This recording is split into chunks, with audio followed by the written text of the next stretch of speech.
Beneath the bustling streets of modern London, there exists a world unseen.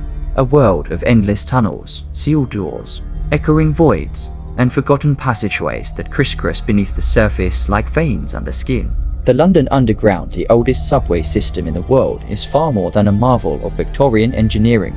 It is a crypt, a tomb, a haunted artery through which millions unknowingly pass each day, inches away from ancient bones, occult rituals, and lingering spirits who refuse to rest. Tonight, we'll descend into the suffocating darkness.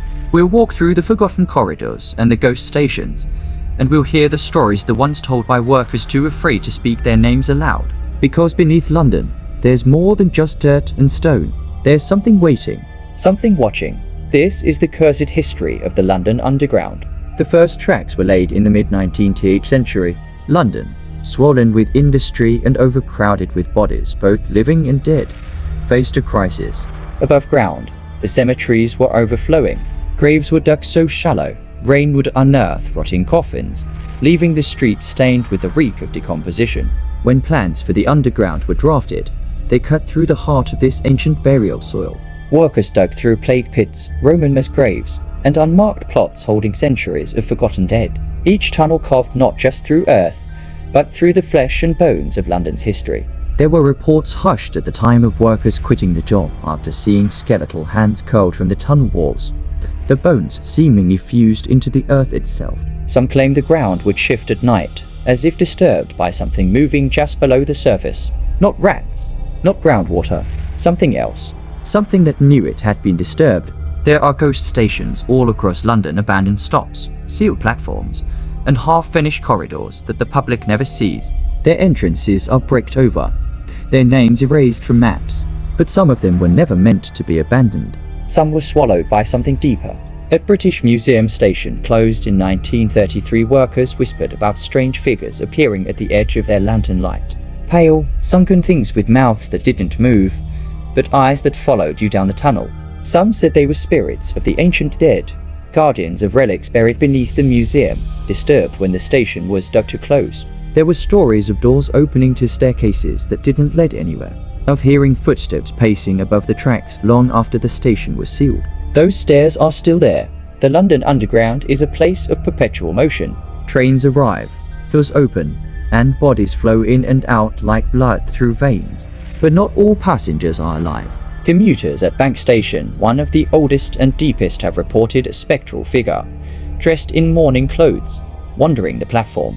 She appears only when the last train departs, her veil obscuring her face. Staff report hearing sobs echoing from empty corridors. Legend says she's the widow of a man who died in the tunnels during construction, crushed beneath collapsing walls. She searches for him still, but her presence is not the only one. At Liverpool Street Station, commuters have glimpsed a man in Victorian work clothes, standing perfectly still at the platform's edge. He never boards, he never leaves. He stands in silence, eyes locked forward, until the train departs, vanishing the moment the doors close. Beneath Aldgate Station, they found it a plague pit dating back to the 1600s. Thousands of bodies, stacked like cordwood, sealed beneath the tracks. Some were buried so hastily that their limbs tangled together, bodies fused into a single mass of bone and rot. The trains above rumble over that grave every single day. Passengers report sudden chills, as if invisible hands brushed against them. They've seen reflections in the windows, not of themselves, but of faces twisted in agony, mouths silently screaming. Some believe it's not the dead haunting the tracks. It's the earth itself. Tunnels are sealed for many reasons. Structural instability, water leaks, cost overruns. But there are whispers of other reasons, darker ones. Maintenance workers tell stories, often second-hand, of passages where equipment malfunctions for no reason, where radios burst into static, and where doors lock themselves the moment they close. One worker, assigned to inspect a disused ventilation tunnel, found more than dust and debris. Deep within the tunnel, he found a ring of candles long burned out, but their wax still soft. Symbols carved into the walls, unfamiliar yet strangely ancient. And in the center, a crude altar, a stone slab stained dark with something too thick to be water. He left without finishing the inspection. He never went back. There's one story that has persisted for decades, the tale of the phantom train. Workers on the night shift have reported seeing it. A train with no passengers, no lights, and no sound, gliding through the tunnels without stopping. CCTV footage captured it once a train passing through a closed station.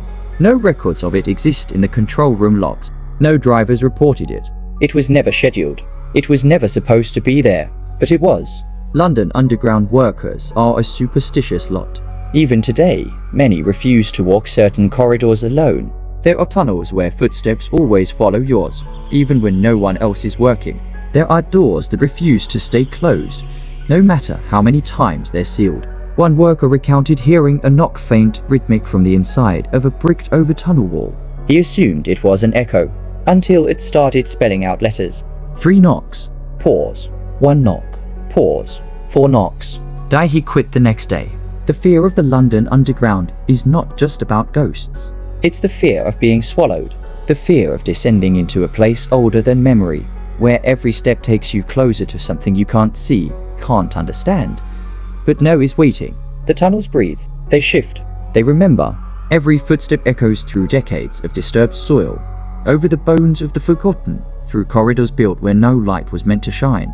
Every train, every passenger, every scream, every whisper, it all becomes part of the underground. The city above forgets, but the underground remembers. The next time you step onto the platform, look into the dark mouth of the tunnel and listen. Beneath the hum of the train, beneath the rush of air, there is something else. A sound like whispering, a sound like breathing. The London Underground was built to carry the living, but it belongs to the dead. Stay curious, but remember, some doors once opened can never be closed.